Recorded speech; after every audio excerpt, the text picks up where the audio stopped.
Bienvenidos y muchísimas gracias por estar aquí para compartir limonada conmigo.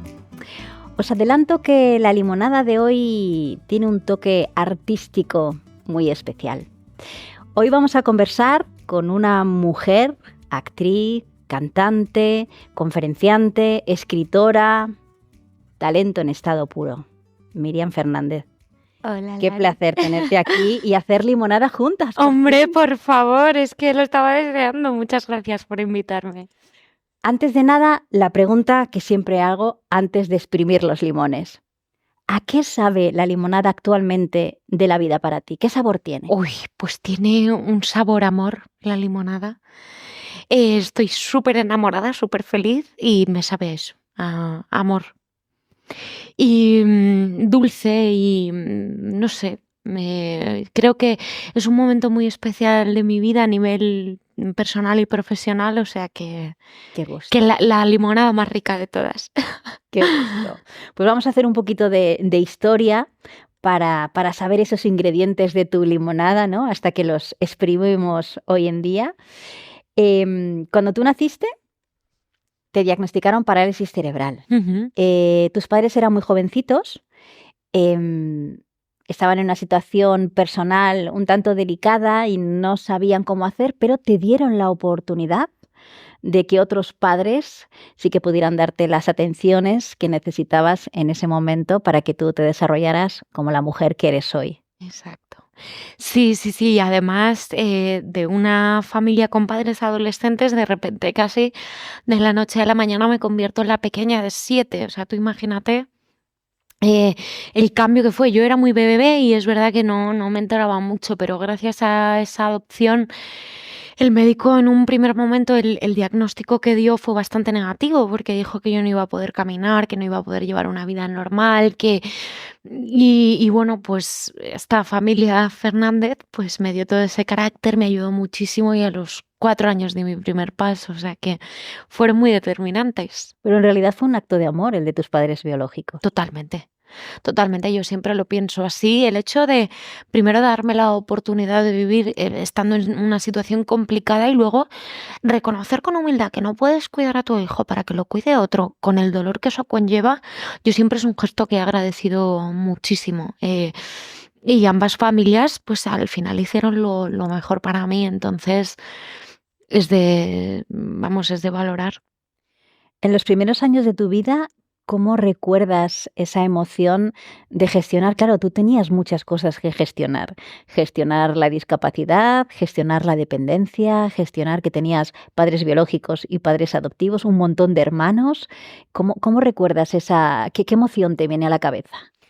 Bueno, la verdad es que con el tema de la adopción no me causó una emoción así fuerte porque yo sé que soy adoptada desde muy chiquitita. Entonces, cuando te lo dicen desde muy pequeño, como que creces con ello normalizado, ¿no? Yo solo tenía 2 curiosidades, que era saber a quién me parecía físicamente y si tenía hermanos pequeños, porque entonces, luego descubrí que sí, que tenía otros 5 hermanos pequeños, pero bueno, eso ya es una telenovela.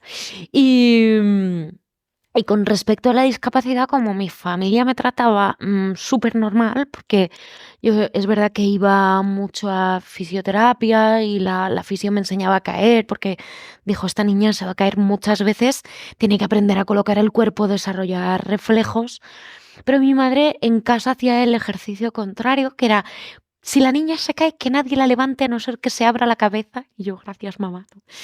Y entonces, ¿qué es lo que conseguía con eso? Pues que yo aprendiera a levantarme, tardara lo que tardara, con mis propios medios. Sí que es verdad que luego lo vi un poquito más acusada esa diferencia en el cole, porque los niños al principio como que no se dan cuenta de que eres diferente, pero vas creciendo y ya empiezan a reparar en que llevas como una bota con metales y, bueno, pues sufrí una época de bullying complicada, pero eso también me enseñó muchísimo. Así que, pues fue una infancia, pues como una limonada, dulce y con esa amargura del limón que te hace así, ¿no? Y después de la infancia llega la adolescencia. Exacto. ¿Qué sabor tenía la adolescencia para ti? Pues la adolescencia tenía sabor a pavo. total y absoluto. O sea, O sea, normal. total, pero no, pero es que yo pienso que yo tuve un pavo como más acusado que otras chicas de mi edad, porque claro, yo salgo de ser, entre comillas, el patito feo de clase, la niña que estaba sola en el recreo, la niña que cantaba canciones y le tiraban fruta en el recreo. Esto no solo pasa en las películas, esto a mí me pasó, ¿no? A de repente cambiarme de cole y sentirme súper aceptada, incluso me hacen subdelegada de clase y empiezo a gustarle a los chicos. Entonces, claro, yo tenía un pavazo tremendo. Pero bueno, fue un cambio también. El bullying me enseñó muchísimo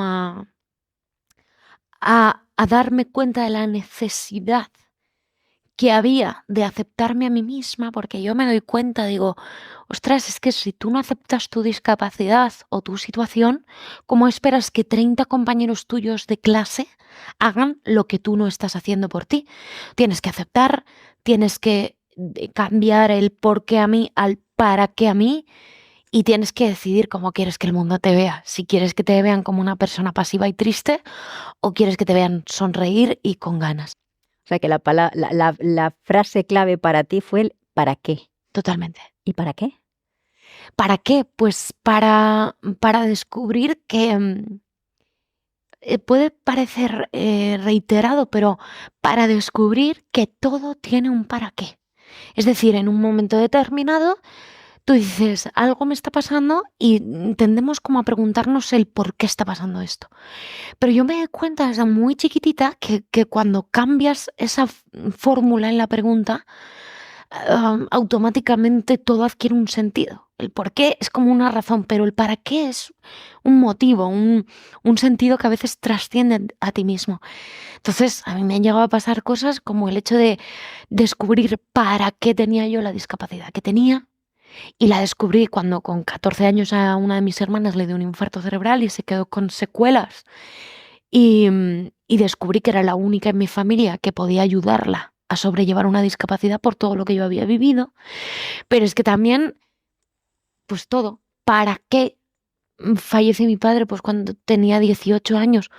Pues para valorar las cosas más en el presente, para valorar mejor las relaciones personales, para no vivir tanto en el easy, sino decir hoy te quiero, gracias, lo siento. Entonces, es que todo me ha enseñado algo. Para ti, ¿qué es la resiliencia? ¿Cómo la practicas o cómo la llevas a cabo en tu día a día? Bueno, pues yo creo que la resiliencia es, puedes recibir un impacto que te puede descolocar en un momento determinado, ¿no? Porque los sentimientos, las emociones son cosas muy instintivas y que vienen muy de dentro, pero es verdad que siempre creo que el sufrimiento lo tienes que pasar, lo tienes que vivir y te lo tienes que permitir, pero luego también le tienes que poner freno y decir, hasta aquí. Entonces, a partir de ese momento, decir, ¿qué he aprendido de esto? ¿Para qué puedo utilizar esto que me acaba de ocurrir? Entonces, cuando tú tienes esa visión, te das cuenta de que, entre comillas, eres imparable porque todo lo utilizas a tu favor y a un favor de aprendizaje, de crecimiento personal, de autoconocimiento, que, jolín, es muy importante. Y a mí si me preguntan, ¿cambiarías algo un solo día de tu vida? Y yo digo que no, porque si ha tenido que pasar así, es por una razón. ¿Y la dependencia qué es para ti? Me gustaría que me explicaras qué es la dependencia para ti cuando tú eres dependiente y qué es la dependencia cuando tú eres la persona que ayudas a suplir, ¿no? O a ayudar a esa persona que tiene una dependencia. ¿Cómo podríamos describirla para alguien que a lo mejor todavía no se lo ha planteado?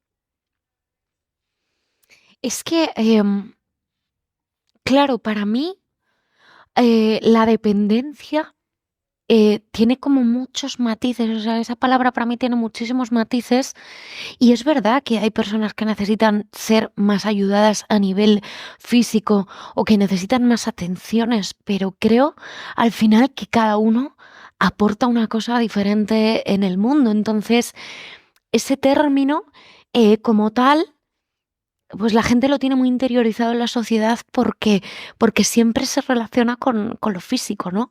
Pero si le quitamos ese matiz físico, hay otros tipos de dependencia, la dependencia emocional y la dependencia de muchas cosas y la entonces, no sé, yo creo que es una palabra que habría que mirar muy bien, y que habría que intentar, ver si realmente define lo que queremos contar, porque que una persona necesite más ayuda que otra no significa que para todo tenga que ser dependiente. O sea, a lo mejor emocionalmente te da mil vueltas, no sé.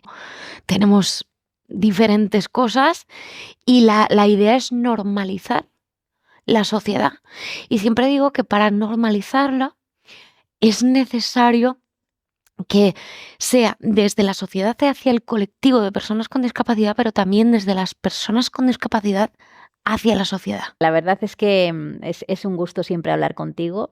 Yo si pensara en una palabra que te definiera, bueno, me costaría mucho, ¿eh? Porque me surgen muchas palabras, pero yo creo que la que me viene así lo primero a la mente es talento.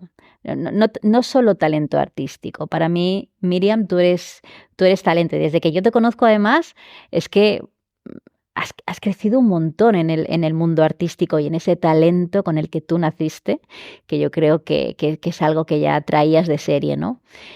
Eres cantante, eres actriz, conferenciante, has escrito un libro. Cuando te subes a los escenarios, ¿qué sientes?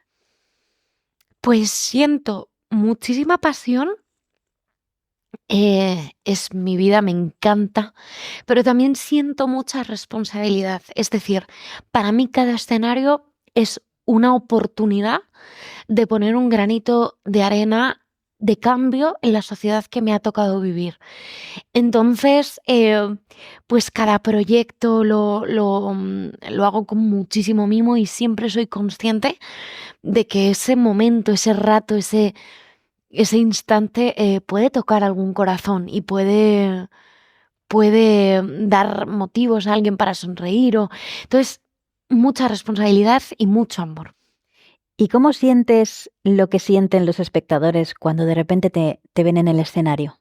Cuando haces las cosas de corazón, yo creo que el público lo nota y al final se vibra todos juntos. Y es una experiencia compartida donde a mí me gusta también que al bajar del escenario, la gente, como has abierto tu corazón de alguna manera, abren su corazón y te comparten sus experiencias también. Y a mí me parecen momentazos, importantísimos. O sea, desde niñas con 10 años que de repente se han puesto a llorar y se les ha caído una lágrima en mi mano y me han dicho, es que estoy sufriendo bullying y ha sido, escuchar tu ejemplo y a partir de ahora yo también voy a sonreír, hasta padres que tienen niños con parálisis cerebral y de repente te dicen, ostras, me has dado alguna esperanza. Entonces es muy bonita esa conexión directa. Por eso el teatro le tengo mucho cariño y es muy especial, porque también es a lo que pasa en ese momento. Llevas muchos años, ¿no? Con la compañía de Blanca Marsellat. ¿Cuántos años Sí, llevas? pues mira, llevo desde 2014 haciendo giras cada año. Mi estreno como actriz además fue en La Latina, con una obra de Adolfo Marsillac, y llevamos cada año haciendo. Y ahora lo bueno es que desde hace 2 años, Ujú. eh, escribo las obras, las dirijo y actúo, o sea, en La Mujer Orquesta. Pero porque Blanca vio que me manejaba con guiones, además me gusta muchísimo escribir comedia, y dijo, pues ¿por qué no? Es una compañía de teatro inclusivo, pero tú también has hecho obras de teatro con actores y actrices sin discapacidad, bueno, sin discapacidad aparente, que digo yo siempre, ¿no? Porque yo creo que todos tenemos capacidades y todos tenemos discapacidades. A unos se nos nota más que a otras, ¿verdad? Pero sí que has tenido ese trabajo, ¿no? Con actores y con actrices sin ningún tipo de discapacidad. Totalmente, además yo creo que es el mayor la mayoría de los trabajos los he hecho con actores sin discapacidad. En el elenco de Blanca Marsillac actualmente con discapacidad solo estoy yo. ¿En el mundo artístico te has encontrado alguna limitación? A ver, sí y no, porque al final hay una limitación muy grande que es es un mundo donde la imagen y el físico y los cánones de belleza están como muy marcados, pero por otro lado pienso, es que si buscan una actriz de mi perfil, no hay muchas. Entonces, ¿que me salen menos oportunidades? Puede ser, pero que las que salen suelo tener más opciones, también. Y yo me hice directora de teatro y escritora de obras de teatro porque a mí me decían, mire, en el mundo de la música y en el mundo del teatro, una persona con discapacidad no va a llegar a ninguna parte, no lo intentes. Y yo decía, pues voy a aprender todo esto porque en caso de que nadie me dé un trabajo, aprendo yo a escribir las obras y me doy yo a mí misma trabajo. Así que bueno, pues no va mal, la verdad. Has ganado además concursos de talent, has participado en muchísimos programas de televisión. Ahí, ¿cómo te has sentido acogida? Ahí también, tú que has estado durante muchos años, ¿no?, asistiendo a platós y a programas, ¿has visto una evolución también de ese trato o de esa gestión de tener una persona de repente entre los concursantes con algún tipo de discapacidad? ¿Has visto algún cambio en estos años? Yo lo que veo es que todavía queda. Porque al final, y esto es inevitable, yo lo sé y lo asumo, pero al final siempre, o sea, cuando hay una discapacidad es como que a veces acapara o eclipsa lo demás. Es la sensación que yo tengo, porque siempre ponen en titulares, cantante con parálisis cerebral. Eso no vamos a poder, entre comillas, escaparnos de eso nunca. Sí que veo un cambio y sí que veo que poco a poco la normalización está más ahí, pero no sé, creo que todavía queda, em, porque el día que llegue el momento en el que un titular no vaya acompañado del con parálisis cerebral, ahí ya veré un cambio real. De momento lo veo muy poquito, pero lo veo, que es importante. ¿Y crees que los medios de comunicación influyen en esa visión de la discapacidad en la sociedad? ¿Crees que ellos tienen el poder, ¿no? O que influyen, ¿no?, en la manera en la que se muestre la discapacidad, en la manera en la que en la televisión, en la radio, en Internet, em, esa percepción que se tiene de la discapacidad viene muy ligada a lo que vemos, a lo que escuchamos, a lo que leemos?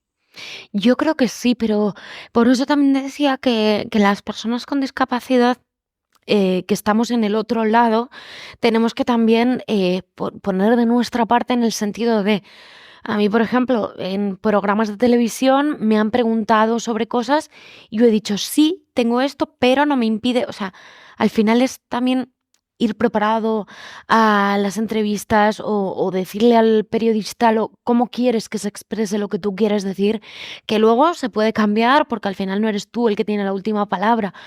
Pero sí que está bonito el poder intentar que tu mensaje llegue de una manera lo más cristalina posible, sin tener muchas modificaciones por el camino. No sé si a ti te pasa, que yo sé que tú también has estado muy ligada a los medios de comunicación. Yo sí que he notado una evolución, ¿no?, de muchos años atrás, ¿no? Sí que había como una tendencia a abordar la discapacidad en la televisión, por ejemplo, ¿no?, de una manera paternalista, del ay, esa parte, ¿no?, de dulce, de pobrecito, de... Luego hay alguna oleada, ¿no?, por ahí de todas las personas con discapacidad son un ejemplo de superación y, bueno, pues el mundo del deporte ha hecho mucho también, ¿no?, por Ujú. sacar ese talento y esa capacidad de las personas con discapacidad. Ahora no sé si te das cuenta, ¿no?, pero en muchos anuncios aparece siempre alguien con discapacidad, que me parece precioso porque de alguna manera es un paisaje real, ¿no?, de la vida común. Tú vas a un parque y veis a una persona con un implante coclear o con un andador o con una silla de ruedas, ¿no? ¿Tú has notado esa evolución? Porque tú has estado detrás de la pantalla y delante, ¿no? Delante te hemos visto, pero también detrás, ¿cómo se aborda desde los medios de comunicación la discapacidad? Pues yo creo que cada vez hay más avances, lógicamente, porque si tú ves la evolución, y no hace muchos años atrás también, el cambio en la constitución del término y todas estas cosas que hay que celebrar está muy bien porque si ves un poco la historia, ves que hemos avanzado muchísimo en cuanto a terminología, en cuanto... Y es verdad que igual ha habido que encontrar ese equilibrio porque de repente estábamos escondidos, luego éramos superhéroes, luego tal, como tú decías, pero creo que vamos encontrando un término medio que es interesante y que creo que, bueno, pues cada vez va dando más visibilidad, va concienciando más, pero, jolín, estaría bien que ya se empezaran a normalizar más tipos de discapacidades, que se empezara también a normalizar más la discapacidad orgánica, que esa gente, por ejemplo, lo pasa muy mal, porque yo voy con el carrito y el andador, el Fórmula 1, como yo lo llamo, y la gente enseguida te ofrece ayuda y tal, pero cuando no se ve una discapacidad, entonces creo que todavía, como hay muchas discapacidades muy diferentes, hay mucho camino por hacer, pero vamos, o sea, despacito, pero con buena letra. Y a nivel laboral, por ejemplo, ¿cómo sientes tú esa evolución? ¿Crees que las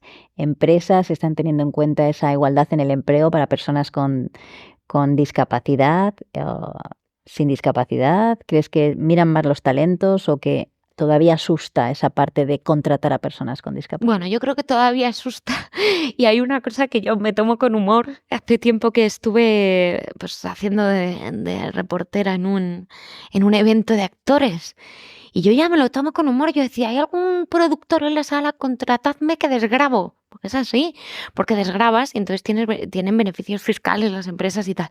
Pero sí que es verdad que noto cierto miedo y luego a veces la calidad de los empleos. Esto también lo tengo que decir. Es verdad que hay más empleos, pero ¿qué tipo de empleos son? ¿Qué tipo de sueldos hay? ¿Cuál ha sido tu mayor reto relacionado con la discapacidad? A veces siento, o sea, soy autónoma desde hace mucho tiempo. Vivo sola desde los 19 años. He sido jefa de proyectos grandes. Y aún así, todavía a día de hoy, hay personas que me siguen viendo como una niñita que no sabe hacer nada.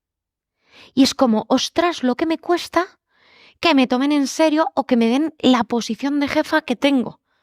Porque es complicado, pero sí es difícil. O sea, ser mujer con discapacidad y encima liderar un proyecto que te tomen en serio es bastante complicado. Contabas antes que en las conferencias muchas veces los jóvenes, ¿no? Después se te acercan, te cuentan su experiencia, te dan las gracias, ¿no? Por todo lo que le has inspirado, ¿no? Con tu historia. ¿Qué legado te gustaría dejar a los jóvenes?